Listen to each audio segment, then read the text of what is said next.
देखिएगा,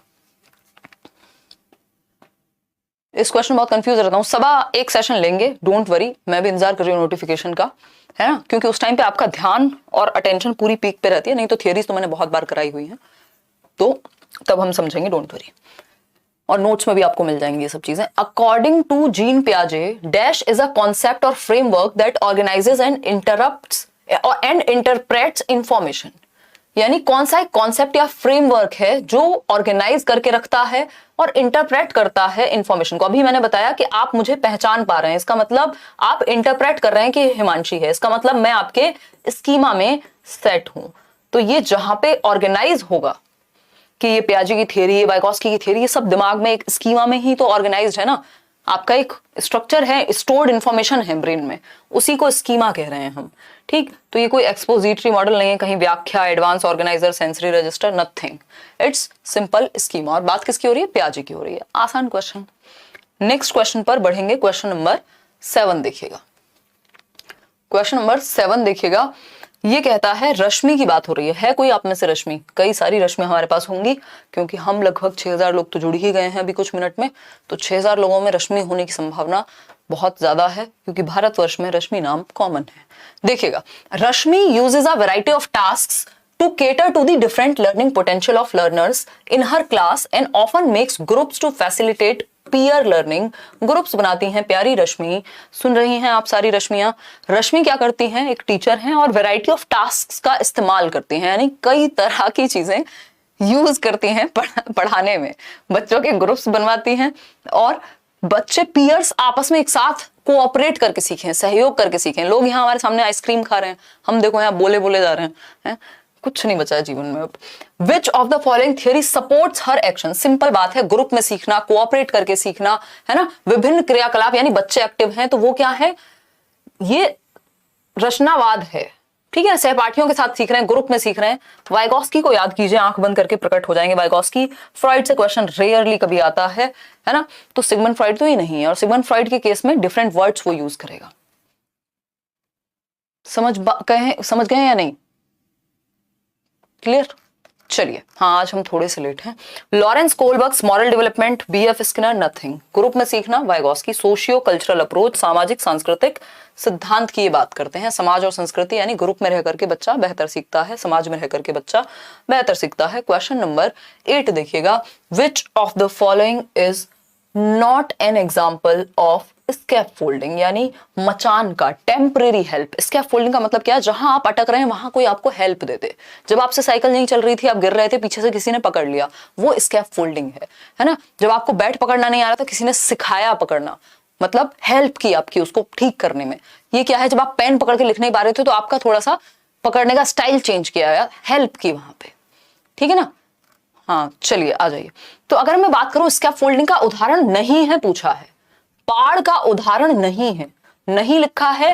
3 इडियट वाले कान थोड़े से आगे करेंगे, अवेयर होके सिंसियरली जवाब देने की कोशिश करेंगे। मॉडलिंग स्किल्स की बात तो बेंड्यूरा करेंगे। AR-PR हमने एक सेशन में डिस्कस किया था। ये सारी थियरीज यूट्यूब पे कराई हुई हैं, सबसे ज्यादा, सबसे पहले इन डिटेल पेडागोजी बहुत बार हम कर चुके हैं यूट्यूब पे ही। उसके अलावा बैचेस में होती हैं चीजें, बट अगर आप नहीं अफोर्ड कर सकते हैं, आपको लगता है कि भाई नहीं है मुझे नीड, मैं तो यूट्यूब से ढूंढ ढांड के पढ़ लेती हूँ, या जो भी प्रीवियस वीडियोस हैं, तो आप मोर देन इनफ चीजें हैं। इतनी पेडागोजी यूट्यूब पे हुई नहीं थी कभी जितनी हम लेट्स लर्न पे कर चुके हैं, तो आप वहां से कर लीजिए, लेकिन पढ़ तो लीजिए कम से कम, है ना। बैचेस में आप हैं तो वहां शांति से कर लीजिए, बट पढ़ लीजिए। टीचिंग एप्टीट्यूड एनवीएस के लिए बना देंगे वीडियो, देखिएगा। Rote memorisation, modelling skills for imitation. अच्छा, यहां पे कहा कुछ और जा रहा है। इन्होंने पूछा है पाड़ का उदाहरण नहीं है, अनुकरण के लिए कौशलों का प्रदर्शन करना। देखो, मॉडलिंग स्किल में क्या होता है? आप दिखाते हैं, मॉडल दिखाते हैं।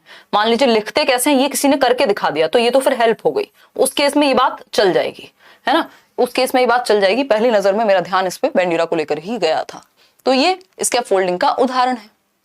ठीक है ना। रोट मेमोराइजेशन, रटना स्कैफोल्डिंग का उदाहरण नहीं हो सकता कि आपको कोई हेल्प करे रटने में, तो वो कोई हेल्प नहीं है, वो बर्बादी है। ठीक। प्रॉम्प्ट्स एंड क्यूज, आपको हिंट दी जाए, है ना, हिंट दी जाए, तो हिंट क्या है? इशारा है, संकेत है तो ये भी टेम्परेरी मदद है स्कैफोल्डिंग। पीयर ट्यूटरिंग, आपको समझ नहीं आ रहा, आप किसी दोस्त के पास चले गए कि भाई ये टॉपिक तू मुझे समझा दे, मैं तुझे समझा देती हूँ क्योंकि पेपर से एक रात पहले बहुत अच्छा समझ में आता है, तो ये भी स्कैफोल्डिंग का ही उदाहरण है। तो ये भी स्कैफोल्डिंग का उदाहरण, ये भी और ये भी, लेकिन रटना जो है वो किसी स्कैफोल्डिंग के तहत नहीं आता। मीनिंगफुल लर्निंग की बात हो रही है तो बी ऑप्शन सही है क्योंकि वही गलत है, और जो गलत है वही सही है क्योंकि पूछा ही गलत था, ये तो आपको पता ही है मेरा nature. Which of the following does not depict appropriate strategies for learning in a constructivist classroom, यानी निम्न में से कौन सी शिक्षा शास्त्रीय पद्धति एक संरचनावादी कक्षा के लिए उपयुक्त नहीं है। संरचनावादी लोग कौन है? प्याजे हैं, वाइगोस्की हैं, ब्रूनर हैं। तो ये लोग क्या नहीं मानेंगे? संरचना का मतलब है जहां बच्चा एक्टिव हो, और इन्होंने पूछा है क्या नहीं है उपयुक्त, मतलब जहां पे बच्चा नहीं एक्टिव होगा वही उपयुक्त नहीं है, वही हमारा आंसर है। एनकरेजिंग मल्टीपल पर्सपेक्टिव्स, इसमें बच्चा एक्टिवली नॉलेज को कंस्ट्रक्ट करेगा, ज्ञान का सक्रिय रूप से सृजन करेगा जब वो बहुआयामी परिप्रेक्ष्य का प्रोत्साहन करे, यानी टीचर मतलब बच्चे को डिफरेंट डिफरेंट पर्सपेक्टिव से किसी चीज को देखना सिखाए, बस एक नजर से ना देखे चीजों को, है ना।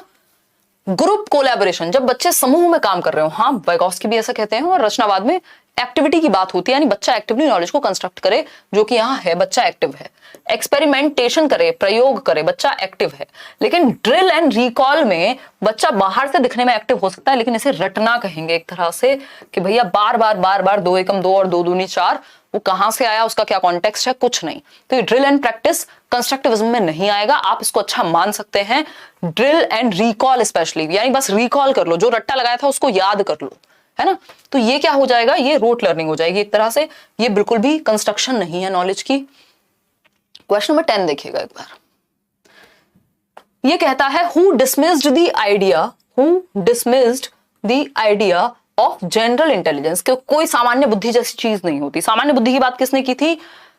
एल्फ्रेड बिने ने की, या अगर हम देखें स्पीयरमैन ने तो स्पेसिफिकली ही की कि एक सामान्य बुद्धि होती है। And defined intelligence in terms of several distinct set of processing operations, यानी किसने सामान्य बुद्धि के विचार को नकारा और बुद्धि के कई प्रकार दिए, कि भैया बुद्धि कोई सिंगल एंटिटी नहीं है, कोई सामान्य एंटिटी नहीं है कि अगर आप मैथ्स में अच्छे हैं तो आप इंग्लिश में भी हो गए, आप डांस में भी हो गए, हर चीज में अच्छे नहीं हो सकते, जनरल नहीं है, डिफरेंट टाइप्स ऑफ इंटेलिजेंस है, ठीक है ना। जब पोल वाली दीदी होती हैं तब आप बहुत खुश रहती हैं, ये हंसी असली वाली दोस्ती, ओह अच्छा ये होती असली वाली दोस्ती। ध्यान लगा लो यहाँ पढ़ने पे, है दोस्ती पे बहुत फोकस है। देखो एक बार, ये पोल वाली दीदी अपने आप में एक डोरेमोन है, इसे देख के अपने आप हंसी आती है मुझे। देखिएगा एक बार, अगर हम बात करें तो चार्ल्स स्पीयरमैन जी नहीं, ये तो जनरल इंटेलिजेंस की बात कर रहे थे, और यहां बात हो रही है किसने नकारा है जनरल इंटेलिजेंस को। एल्फ्रेड बिने, ये भी सिंगल एंटिटी मान रहे थे बुद्धि को, और इसको भी नकार दिया। थियोडोर साइमन, ये भी इन्हीं के साथ थे। हार्वर्ड गार्डनर, मल्टीपल इंटेलिजेंसेस यानी बहुबुद्धि का सिद्धांत, फ्रेम्स ऑफ माइंड, ठीक, क्या है इनकी बुक है, 1983 में आई थी। इन्होंने कहा बुद्धि कोई एक सिंगल एंटिटी नहीं है, कई प्रकार के बुद्धिमान लोग हो सकते हैं। आप रीजनिंग में या मैथ्स में अच्छे हो सकते हैं, आप स्पोर्ट्स में अच्छे हो सकते हैं, आप गाने में अच्छे हो सकते हैं, आप बोलने में अच्छे हो सकते हैं, आप खुद को समझने में अच्छे हो सकते हैं, दूसरों को समझाने में अच्छे हो सकते हैं। समझ रहे हैं ना, 8 प्रकार की बुद्धि। तो D option is the right answer, Gardner है। क्वेश्चन नंबर 11 देखिएगा, आसान सा सवाल है, कोई मुश्किल सवाल नहीं है। इन अ कंस्ट्रक्टिविस्ट क्लासरूम, देख रहे हो कंस्ट्रक्टिविज्म पे कितने क्वेश्चंस आ रहे हैं। कंस्ट्रक्टिविज्म रचनावाद, जहां बच्चा क्या होगा, एक्टिव होगा, सक्रिय होगा, 100% सक्रिय होगा। दूसरा, मीनिंगफुल लर्निंग हो रही होगी, अर्थपूर्ण अधिगम, बच्चा अपने जीवन से जोड़ करके चीजें सीख रहा होगा, मीनिंगफुल लर्निंग हो रही होगी। ये 2 चीजें तो निश्चित है, नॉलेज को कंस्ट्रक्ट करेगा।